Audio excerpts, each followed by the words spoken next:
Cleveland, we have a massive situation developing right now. The dog pound is barking, but I don't know if it is out of excitement or sheer panic. We are looking at a pivotal offseason that could define the legacy of this entire front office. Sources are telling me the Browns are scrambling to lock down a defensive cornerstone before the market absolutely explodes. But simultaneously, there is a gaping hole opening up in the middle of that defense that has everyone terrified. And if that was not enough noise, a ghost from the past is back in the headlines. Buckle up, because this is going to be a bumpy ride. Let's get straight to the business at hand, because Andrew Berry and the Cleveland Browns front office have officially identified their #1 objective. Sources confirm that securing the future of their star defensive asset is the priority before the free agency window officially opens. We are talking about a $26 million valuation that is being treated as the linchpin for the entire defensive scheme moving forward. The organization has made it clear that they view this player not just as a starter, but as a foundational piece that cannot be allowed to test the open market.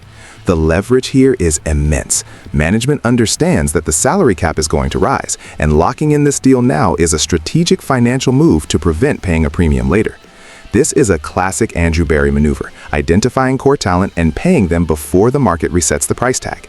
They are looking at the landscape of the AFC North, looking at the receivers they have to cover in Cincinnati and Baltimore, and they have decided that continuity in the secondary is the only way to survive. But let me switch gears for a second, because I need to speak some truth to the people of Cleveland. You cannot, under any circumstances, let talent like this walk out the door. I don't care about the $26 million. I care about winning football games. When you have a defense that carried you when the offense was struggling, when you have a unit led by Jim Schwartz that strikes fear into the hearts of quarterbacks, you keep that unit together. You pay the man. It is that simple. The audacity to even think about letting a cornerstone player test the waters is ridiculous. This defense is the identity of the Cleveland Browns. It is the heart and soul of this team. If you start stripping away the pieces that made you dominant, you are setting yourself up for failure. You think you can just replace high-level production with a rookie? You are delusional. This is a statement game by the front office. They are saying, we believe in this core. But here is the reality check. You can pay all the money in the world to your secondary. You can lock down every cornerback and safety on the roster, but none of that matters if the communication breaks down. None of that matters if the checkbook is open, but the roster management is flawed. This $26 million decision is the first domino. It sets the tone. It tells the locker room that performance is rewarded, but it also puts a massive target on their back. If they pay this money, the expectation is perfection. No blown coverages, no excuses. But spending $26 million on a defensive back means absolutely nothing if the man playing in front of him is lying on a hospital bed. And that brings me to a terrifying update that could derail everything. If you want to stay ahead of every trade rumor, every injury update, and every insider leak coming out of Berea, you need to subscribe right now. Don't just watch the game. Understand the business behind it. This is the news that no Browns fan wanted to hear, but we have to address the reality of the situation regarding Jeremiah Owusu-Koroma. Sources indicate that the medical updates surrounding the Pro Bowl linebacker have triggered a red alert within the organization. The concern is significant enough that the scouting department has been abruptly instructed to pivot their draft strategy. We are hearing that the Browns are now heavily scouting All-American linebackers for the upcoming NFL draft, specifically looking for players who can step in immediately. This is not just about adding depth, this is about disaster mitigation. The team fears a prolonged absence or a situation where JOK is not the same dynamic player we saw flying around the field last season. When you look at the film, Jeremiah Owusu-Koroma is the engine of this defense. His sideline-to-sideline speed is what allows the defensive line to play aggressively. Without him, the entire geometry of the defense changes. The front office is looking at guys coming out of the SEC and the Big Ten, specifically targeting linebackers with high athletic scores who fit the mold of a modern, coverage-capable defender. This is a strategic pivot born out of necessity. They are preparing for a worst-case scenario. And let me tell you, this is a catastrophe waiting to happen. You cannot replace Jeremiah Owusu-Koroma with a rookie. I don't care if he has an All-American. I don't care if he won the Butkus Award. The NFL is a different beast. JOK is special. He is a unicorn. If he is not on that field, who is stopping Lamar Jackson? Who is chasing down Derrick Henry?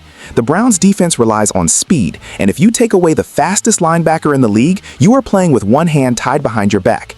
It is absolutely preposterous to think you can just plug and play a college kid into Jim Schwartz's complex system and expect the same results.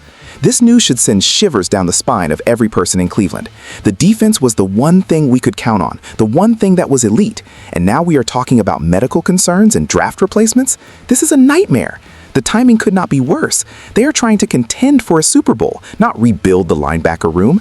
If this injury situation is as bad as the reports suggest, the Browns are in serious trouble. The pressure this puts on the defensive line and the secondary is immense. They will have to overcompensate, and that is when mistakes happen.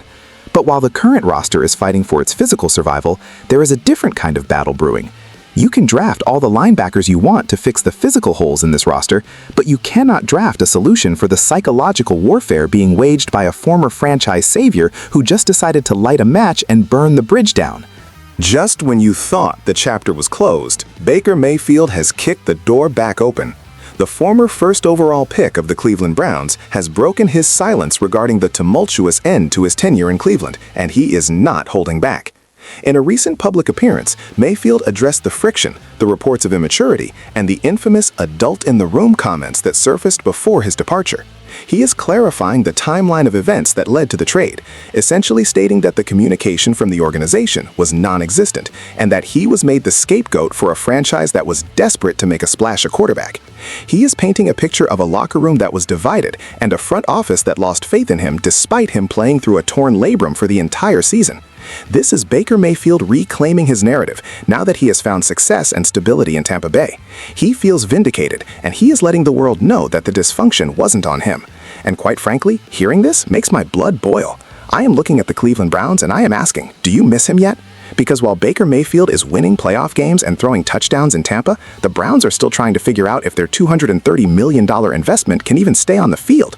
Baker has every right to speak his mind. He gave his body for this city. He won the first playoff game in decades. And how did they repay him? They kicked him to the curb like yesterday's trash. It is disrespectful and it is coming back to haunt them.